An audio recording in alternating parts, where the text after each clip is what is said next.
But no, it's been the most amazing experience for us. We've had an incredible time here, and we see ourselves here for the foreseeable future. Our kids love it. They love being able. Our oldest son drives now, so that's been amazing because he can bring his girlfriend just from Baltimore. So when she's down visiting, they come down here and they spend a day in Senoia and they check out everywhere. She loves it here too. So it's just been incredible. But have you any questions? Anyone any questions about anything? Yes. Were you the only one traveling with children? I was the only one who traveled with children. I had four.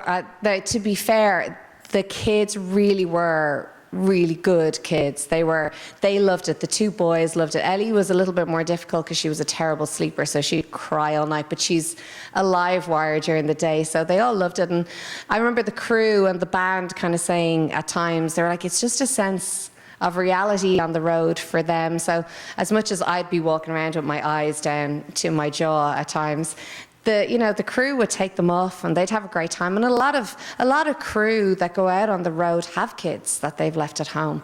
So it was a nice kind of family unit. And to be fair, it really represented Celtic Woman very well. We were priding ourselves on being a wholesome family kind of unit. So if it had been a rock and roll tour, I'm not so sure it would have been. It wouldn't have been as acceptable. But yes, I was. Maeve, one of the girls who was originally there, she had did she bring her baby? She brought her baby out for maybe 2 weeks, and then she left. And then the girl who replaced me when I was having Ellie, she had a son who used to come out and then go home, but mine were permanently on the road. Yeah.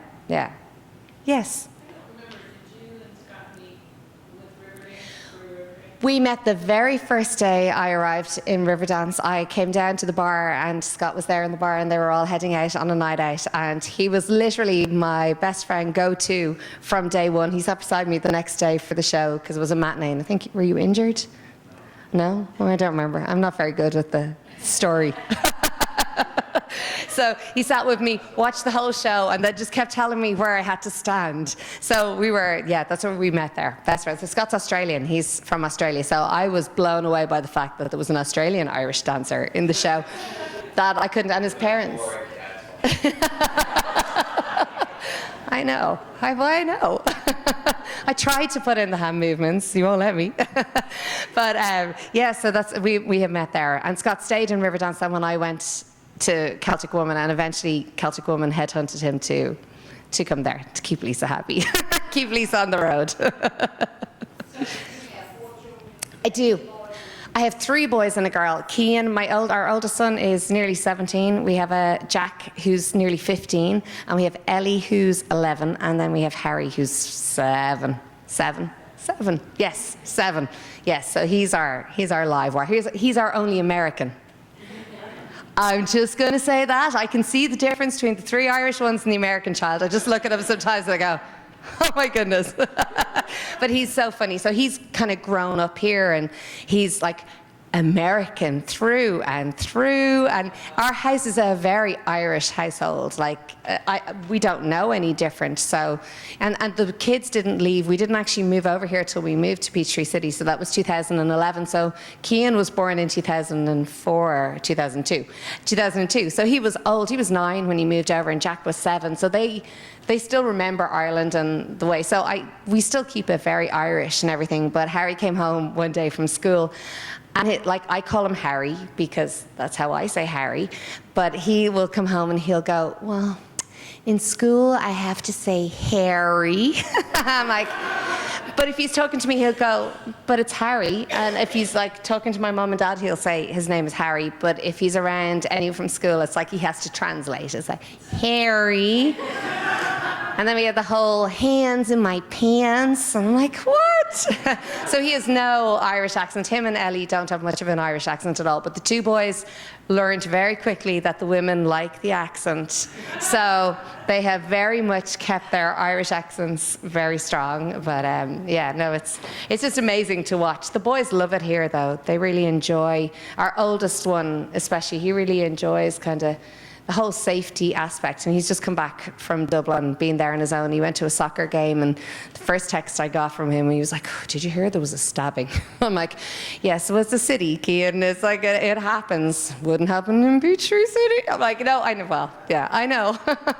So it's just, they're grown up, and they're lucky they still get to go home to Ireland, so they get a little bit best of both worlds. They get to see Ireland through a little bit of rose-coloured glasses, and then they come back here and they love it here, and they've done really well in school and they've enjoyed their time. They obviously love the fact that there's a big entertainment buzz around town. That's what they're used to. They love live shows and things, so it's been great. Yes?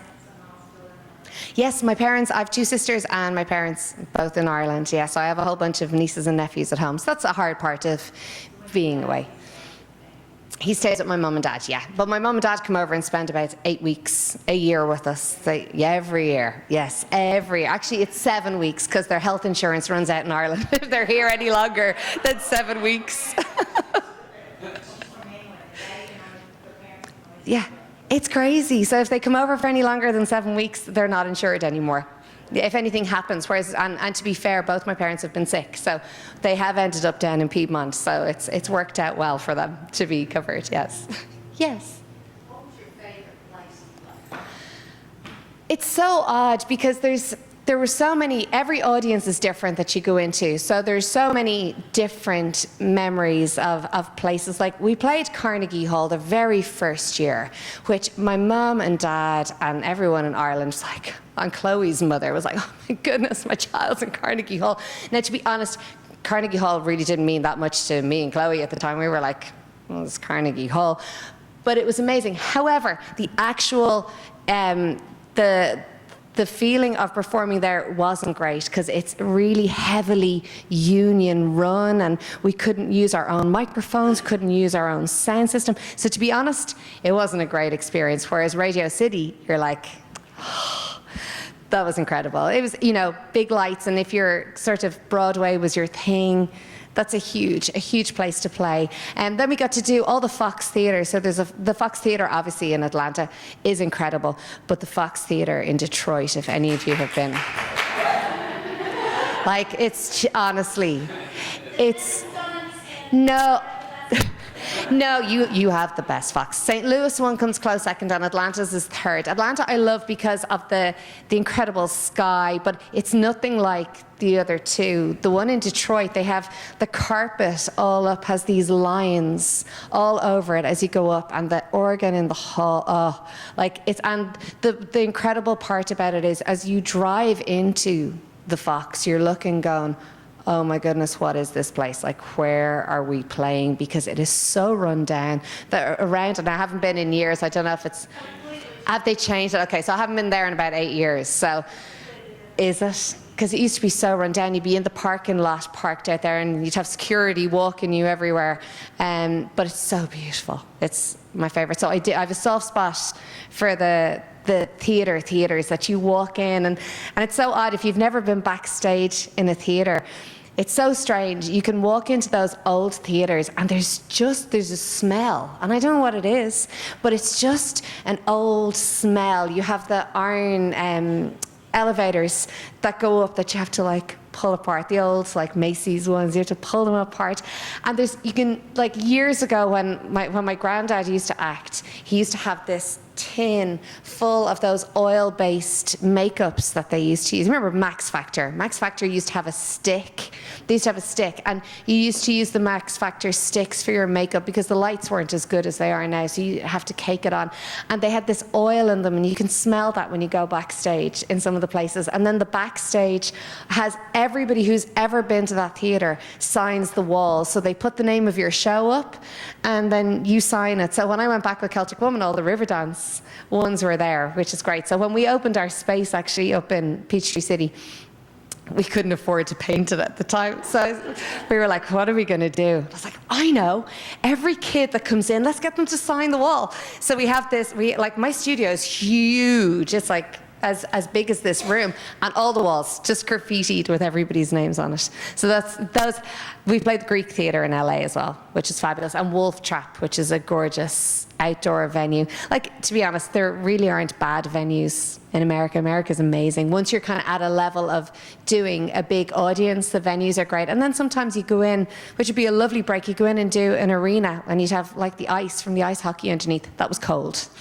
You'd be standing, like we used to literally stand on the stage, because our stage is just like plywood that they build up every venue you go into, and they'd put, you know, that plastic stuff they put over ice. Yeah, it's real smelly stuff. You know, they have it up in Kedron Fieldhouse. You know that thing? The grates. I don't know what they're called. Yeah, so they put those over the ice and they leave it like that. So you'd be standing on the stage and the first song in and you'd feel the cold coming up. So we used to get the hand warmers and just stick them down your dress. Yeah, be like 3rd-degree burns. All of us, but we were warm. So the arenas made they were lovely. There was something different. Everything was different about that. You couldn't have much of your set, which was great. Yes. Similar to that, have you ever sang for the Queen of England? Presidents, we did. So the Queen of England, no, there's never, no. I think Celtic Women didn't play England that much. They did it after my time. Yeah, they did it after my time. I don't think they ever did it. Wouldn't imagine it would be the thing the Queen would go for. Maybe if she comes to Ireland, she might, but yeah, not in England. But we did the first year, 2006. Yes, Obama came in 2008. 2006 then, we did the White House with George Bush. We did that for Patrick's Day. That was really cool. So cool. I can't explain what it was like walking into the White House. You felt like you were walking into your neighbour's house. I was expecting guns and CIA and like being searched. No, you just walk straight in. I remember saying it to somebody and they were like, they know what colour underwear you're wearing. Don't worry, they have done their research. They know who you are. And it was actually, I'll tell you a funny story. There was a girl on tour with us at the time called Hayley Westenra. I don't know if you're familiar. She's a New Zealand singer. And she is huge in the UK, like a big superstar, and Australia and New Zealand, really big superstar. And she was on tour with us for a while. She was trying to break America. We were trying to break Australia and New Zealand, and England. So she was with us. It was kind of a deal. We were all going to work together. So she came in, she did the show, but she went on morning TV in the UK at the time, and she was doing some climate control eco thing that she was doing. And she said in the interview, she was like, well, I have a note. I'm going to meet George Bush next week. And I have a note that I'm going to give him. And this went on. So we were like, again, didn't pay any attention. But my mum and dad had told me it was on. So I was like, oh, that's weird. Because none of us would ever get that political to say anything. It was like, PBS, don't say it. So anyway, we arrive in Washington. Everything is there. We were treated like royalty. It was amazing. None of Hayley's bags turned up. None. Her luggage didn't turn up. Her bag that had been with her luggage, nothing. She didn't get them until we went to the next city. Yeah, so that was great. We did that, and then we did the tree lighting ceremony when President Obama was there, and that was incredible. That was incredible as well. We got to do. I didn't do it. There was a fundraiser then for the Clintons at one point years ago, and that was it. I was gone then for the next run of presidents, but such an incredible honor. Like, just again, when you're in the moment, you don't realize how incredible it is. It's only when you look back and you go, oh my gosh, I was there. I did that. We also got to do Dancing with the Stars, which was a huge highlight. The best, apart from the White House, the best experience of being a Celtic woman. But yeah, we weren't allowed to dance, obviously. No. No, but that was funny in itself, because like we knew the judges are the same judges from the UK, so that's what's broadcast in Ireland. We get to see all the UK stuff because Ireland isn't big enough to have their own dancing. They have Dancing with the Stars, but it's really terrible. But so the UK one, so it's Bruno and Len and all those people that we knew. And at this time, Dancing with the Stars was huge in the UK, so we were so excited to be on this. So it's all live, but we weren't live. So they recorded our part and they put it on, but we forgot. We were standing on the stage singing, and the dancers come out. So we're so used to singing 2 people. But the dancers come out and we're all standing there going, totally forgot to sing. It took about 10 takes for us to actually do it because you just got so distracted with people. But there were wonderful, incredible opportunities that we were too tired to appreciate at the time. But looking back, it's just incredible. So incredible. Such an incredible country. Yes? Can you talk a little bit more about like audition processes? Were you in union? How does that work in your audition? Yeah, you had to be SAG-AFTRA for all the TV shows that we did, but it was only for those, and I believe they're only for that purpose. Like we had to pay a SAG-AFTRA. Yeah, management, they looked after that. But so this is actually another crazy story. So I had spent my life doing musicals, all my life, and I had gotten away with so much because it was small scale. Again, everybody in Ireland kind of does musicals. If you're a singer, you do musicals. So we have an awful lot of community amateur theatre. But like when I say amateur theatre, you're talking like, and I know Serenby isn't amateur, but like we're talking like we didn't have millions of pounds to put into it, but like really well, we didn't get touring shows coming to Ireland until maybe the late 90s. So that was the only source of musical theatre for people. So I loved musical theatre growing up, just loved it. But I had never taken a dance lesson in my life. I had taken one dance lesson. I went to ballet once and the ballet teacher said to me, "You dance like an elephant, you should try Irish dance." So I was like, okay, I did try Irish dance, then I was like, well, this is not for me, I'm way too expressive. So I never ever did a dance class, but I could move. So I got away with doing a lot of stuff.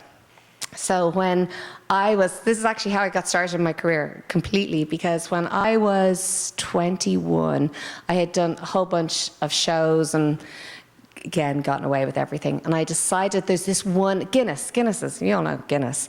So Guinness have their own musical theatre company called Arthur's Team, and they had loads of money. Guinness is like the most incredible company to work for. They looked after their employees so well. They even bought, like all around the Guinness stores in Dublin, they bought all the houses. So it'd be like Senoia. They bought all the houses around and they rented them back to their workers who couldn't get mortgages back in the like 40s and 50s and 60s. So they're known as Guinness houses. So they put a lot of money into Dublin and they wanted to make it better and everything. So they had this really elite musical society. And I decided that they were doing a show called Crazy for You, and I had just done a Gershwin concert. So I was like, got this. So I was like, I'm going to audition, because I'd auditioned loads of times and didn't get in. So I went to the audition, and it was in a room like this, except there was a stage there. So it was very similar to this, and the auditioners were about 4 people back. And I came in and I read with this guy, and I knew the reading went really well, which I don't know if you've auditioned for stuff, you don't always, if you've done a good job or not.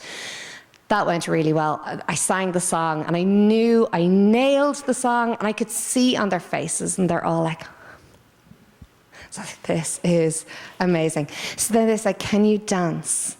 I went, of course I can dance, because we're all told, don't, lie on your resume, just agree. Of course I can dance. They're like, amazing. Well, can you just stay for a tap audition? I'm like, oh God, oh no. Yeah, no problem. So the choreographer came in, and she was a lady who knew me very well. She knew my mum, so she knew who I was, and she came in and she was like, did you bring your tap shoes? And I was like, yes, score. I'm like, no, I didn't even think to bring my tap shoes. Didn't own a pair of tap shoes. So I was like, oh. She's like, it's okay, we have a spare pair. So I'm literally sweating at this stage going, what am I gonna do? And in my head, I just kept going, if you are a good enough actor, you can fake this. So I got up on the stage and I actually did the tap audition. Full on jazz hands. I don't even know the words. I couldn't even do the words. Couldn't do it. I just kept going. I was like, just keep going.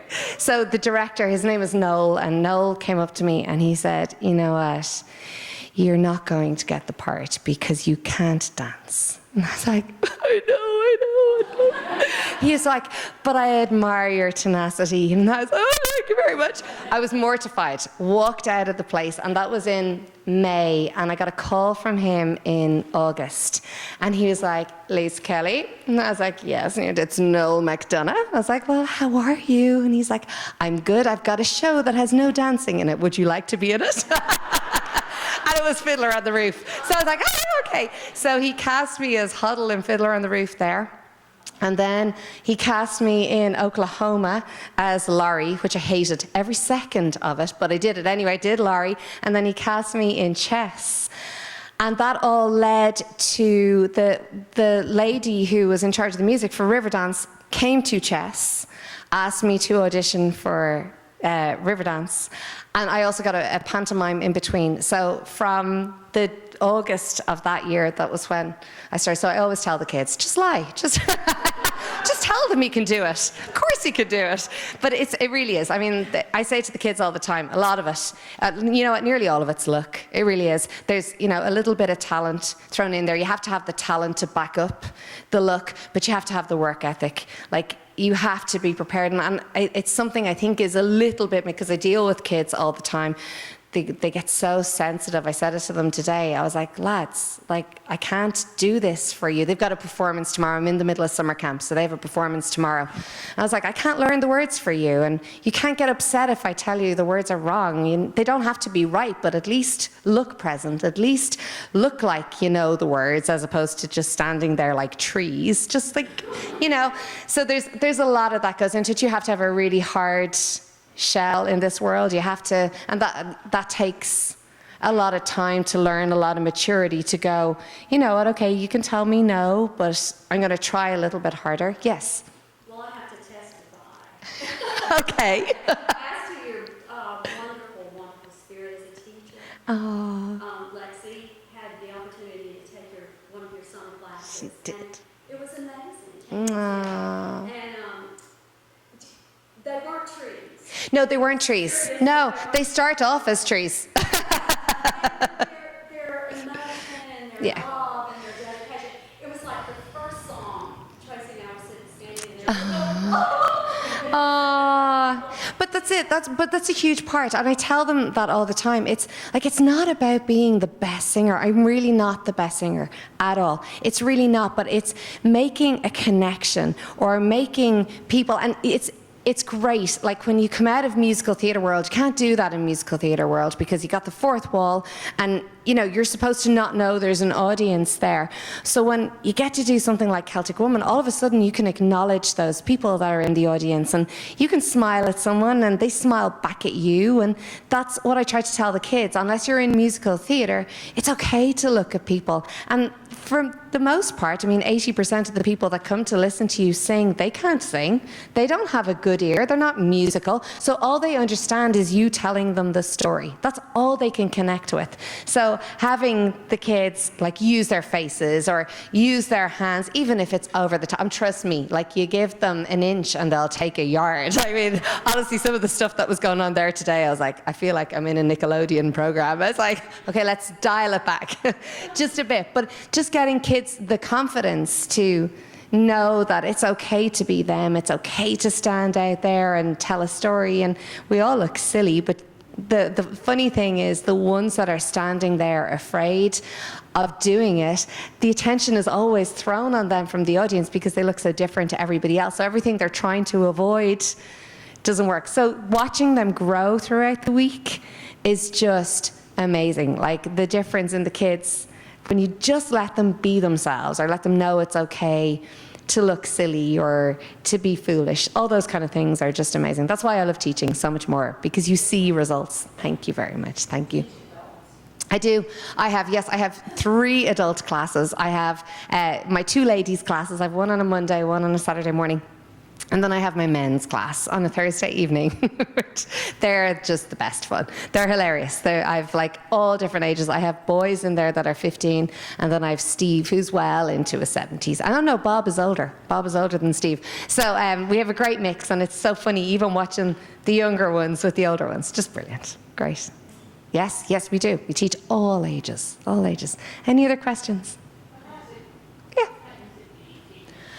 I teach everybody classically. So I don't do choral work at all because I am a terrible choral singer. So it's never been something I spent much time doing. So I teach people to sing classically and then adapt it for all the different kind of songs. So we do every genre. The only one I don't do is opera. And rap, obviously. But like with the kids, we're doing Alexander Hamilton. But with my adults, Bob would not sing Alexander Hamilton. Even if I paid Bob, he wouldn't sing Alexander. Do you know Bob?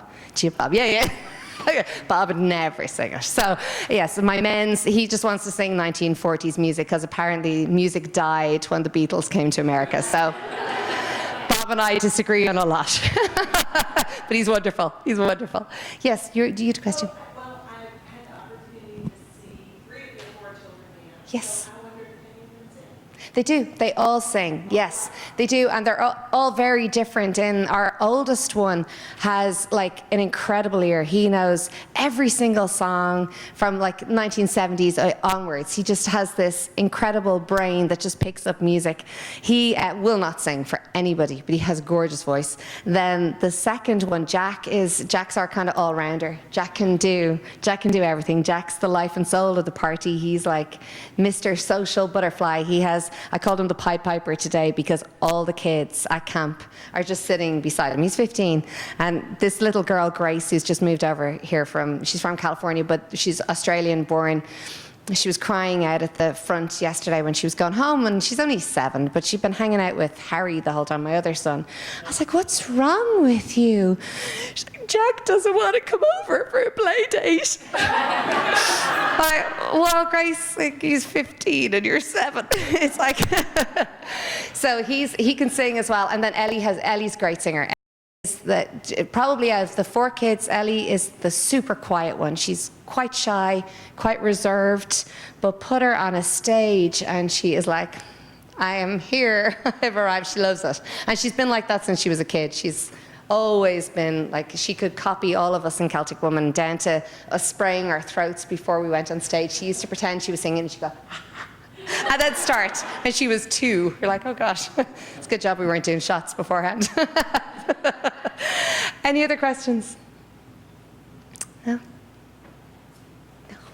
No? Not at all. You're so welcome. Thank you for having me. Thank you so much. So much. That's okay. That's okay. Well, thank you so much for having me. Thank you for coming. Thank you so much. So welcome. Beth, do you want to, before you? I know you guys are probably here, but anyway, thank you so much for your time, and especially coming during Camp Week, because I know it's just crazy. So we appreciate it. And, you know, on the one hand, I'm disappointed that more weren't here to hear you, but then we can all say we were there the night that Lisa Kelly came. Yeah, thank you so much. So please accept this on behalf of the society. Thanks, guys.